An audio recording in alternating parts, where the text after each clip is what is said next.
Bonjour à tout le monde et une fois de plus, bienvenue. Aujourd'hui, nous allons parler du séchage des produits agroalimentaires par le soleil. C'est en effet une vieille pratique ici en Afrique, mais aussi dans des pays du monde entier, en Australie, en Asie, en Amérique latine.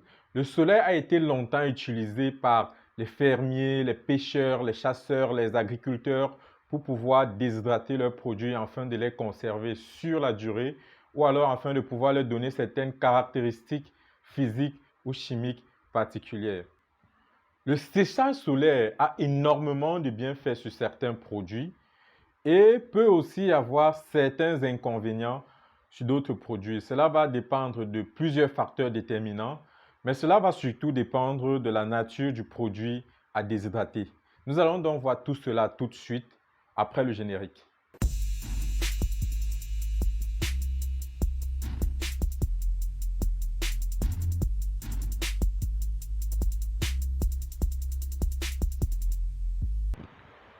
Nos parents, nos grands-parents et nos ancêtres pratiquaient le séchage solaire pour pouvoir conserver leurs produits de champ sur la durée. Et jusqu'aujourd'hui, plusieurs personnes continuent à exploiter ces anciennes techniques pour pouvoir faire leur travail. C'est vrai que plusieurs de ces techniques ont été révolutionnées, ils ont été améliorées, mais on parlera toujours de séchage solaire.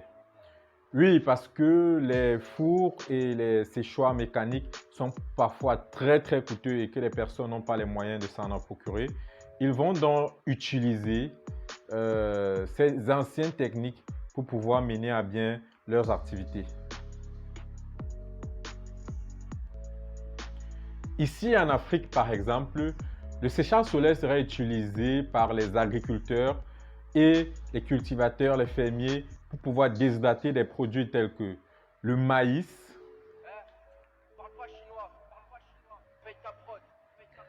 le haricot, le sorgho, le mil et certains produits alimentaires tels que les arachides, le pistache et le riz.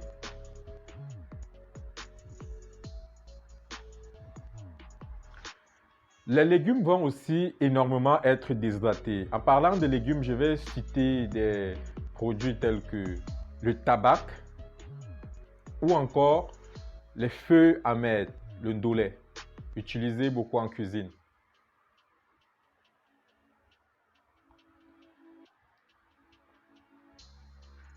Le manioc et le plantain, après une bonne préparation, seront aussi déshydratés.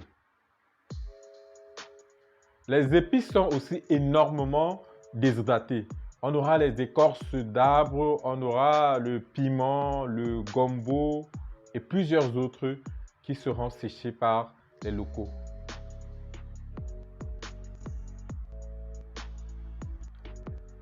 Les poissons tels que le maquereau, les carpes, les cellules et plusieurs autres seront déshydratés ou alors seront dans d'autres cas fumés par un feu de bois.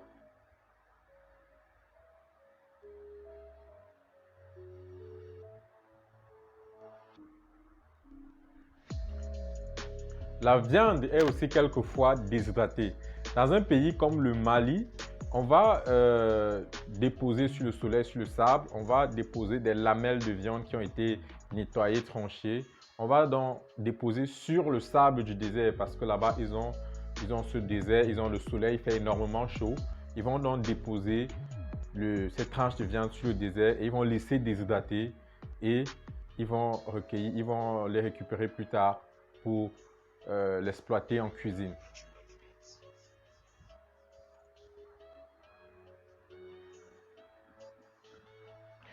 En dehors de cela, on pourra aussi avoir la viande boucanée qui est en quelque sorte fumée avec du feu de bois, un peu comme le poisson fumé.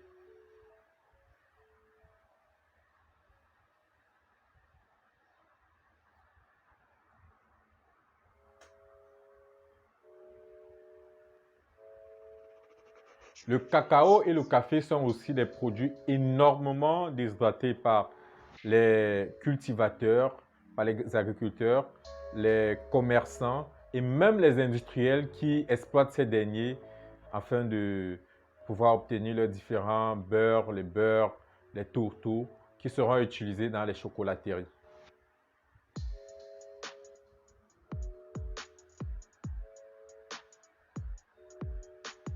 Nous allons donc voir quelles sont les différentes techniques de séchage solaire qui sont utilisées ici en Afrique pour mener à bien cette activité de déshydratation.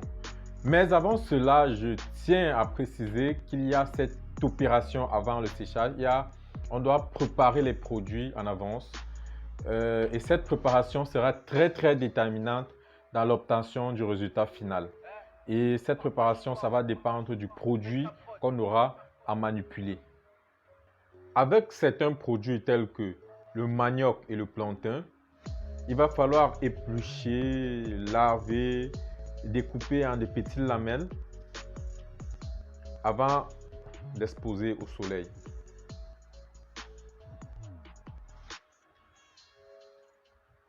Avec d'autres produits tels que les feuilles amères, on va nettoyer, on va macérer, on va faire cuire pendant quelques minutes, parfois même des heures, puis on va presser cela avec de la main avant d'exposer au soleil. Le maïs, par contre, peut être séché en épi avec toutes ses feuilles. Certains agriculteurs laissent même sécher leur maïs directement au champ. Avec le poisson, dans certains cas, on va laisser fermenter pendant quelques jours avant de le déshydrater. La viande, elle aussi, on va l'immerger dans une solution salée bouillante avant de pouvoir l'exposer au soleil.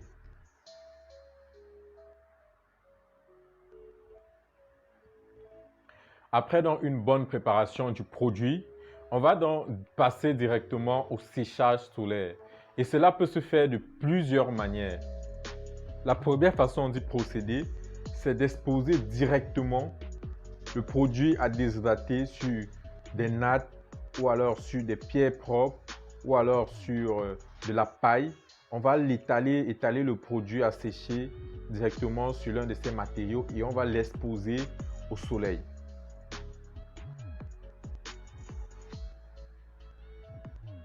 Une autre manière pour sécher ces produits est de les étaler directement sur la toiture de la maison.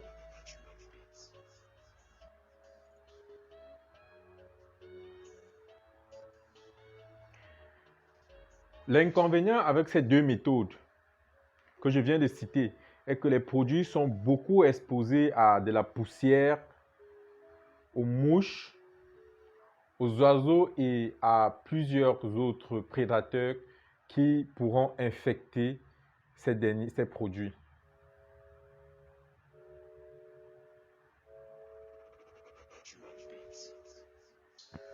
Une autre méthode utilisée par les locaux pour déshydrater leurs produits est l'utilisation des greniers. Cet espace qui se situe entre le toit de la maison et le plafond, là la température est plus élevée. Cette température dont les locaux vont l'exploiter pour pouvoir déshydrater leurs produits et aussi les conserver sur la durée.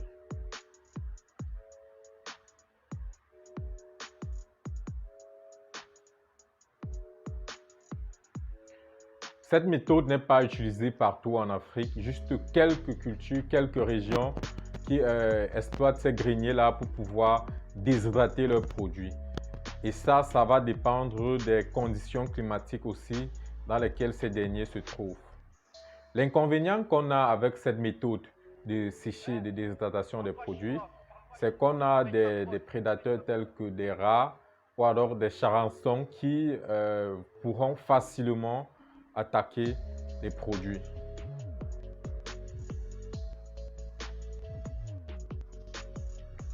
Le haricot, le maïs, les arachides sont des produits qui sont énormément déshydratés de cette façon.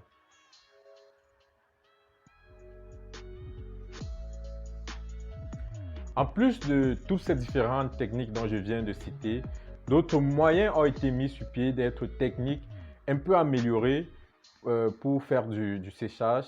afin d'optimiser le rendement. En fait, c'est toujours du séchage solaire, mais on va exploiter des méthodes plutôt modernes, des techniques bien qu'étant simples, mais très pratiques pour déshydrater les produits. Je vais par là citer des techniques telles que l'utilisation des boîtes de séchage.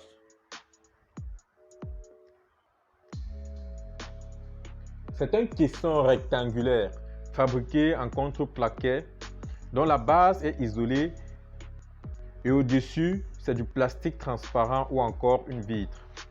À l'intérieur, on va mettre des produits à sécher. Il y aura des trous sur les bords qui vont permettre la circulation de l'air.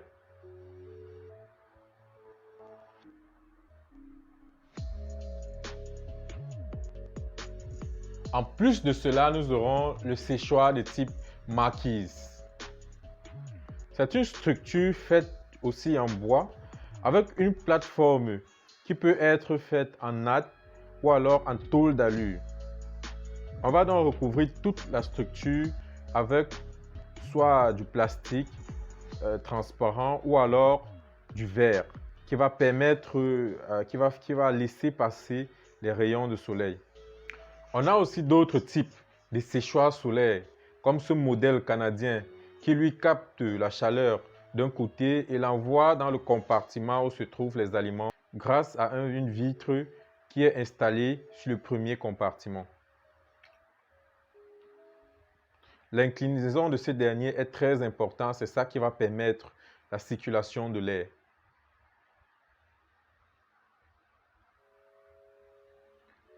On peut aussi avoir les tentes de séchage solaire, utilisées en Gambie pour sécher du poisson, fabriquées avec des tiges de raffia sous forme de tente et recouvertes de polyéthylène transparent à l'exception de la base. On a aussi les cages de séchage qui fonctionnent de la même manière, juste la forme qui pourra un peu changer. Puis on a les séchoirs solaires à dôme, utilisés essentiellement dans des exploitations commerciales sur grande échelle. Il est fabriqué avec des arches métalliques recouvertes de polyéthylène, transparent et résistant aux rayons ultraviolets. À l'intérieur, on peut installer des poutres verticales ou horizontales pour accrocher des poissons, ou encore on peut plutôt installer des plateaux métalliques pour sécher d'autres produits tels que le manioc, le plantain, les champignons, le cacao et bien d'autres produits.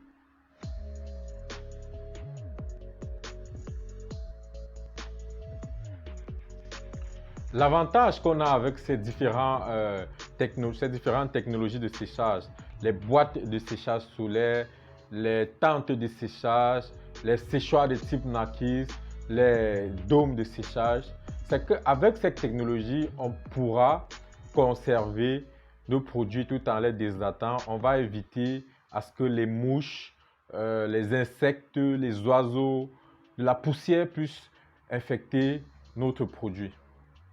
Le séchage solaire est très bien pour certains produits tels que les cacao. Les industriels ont découvert par exemple que le cacao séché au soleil avait énormément de bienfaits, était de bonne qualité comparé au cacao qui a été déshydraté avec des fours mécaniques. Cependant, le séchage du cacao au soleil prend énormément de temps.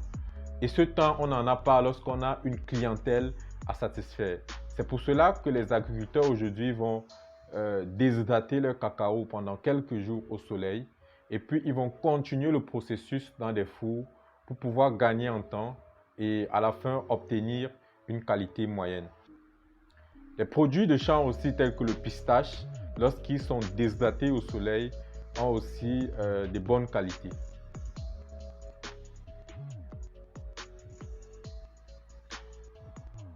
Cependant, le séchage solaire peut aussi avoir énormément d'inconvénients sur certains produits. Ces produits qui ont plutôt besoin d'être déshydratés dans des salles sombres à l'abri des rayons ultraviolets du soleil. Parce que ces rayons vont en quelque sorte affecter la qualité du produit. Mais ça, nous n'allons pas parler dans cette vidéo. Nous reviendrons sur le sujet plus tard. Alors, je vais m'arrêter là pour aujourd'hui. J'espère que la vidéo vous a plu. Si c'est le cas, likez, partagez et surtout, laissez vos avis dans la rubrique commentaires. Je vous dis donc à très bientôt pour une prochaine vidéo.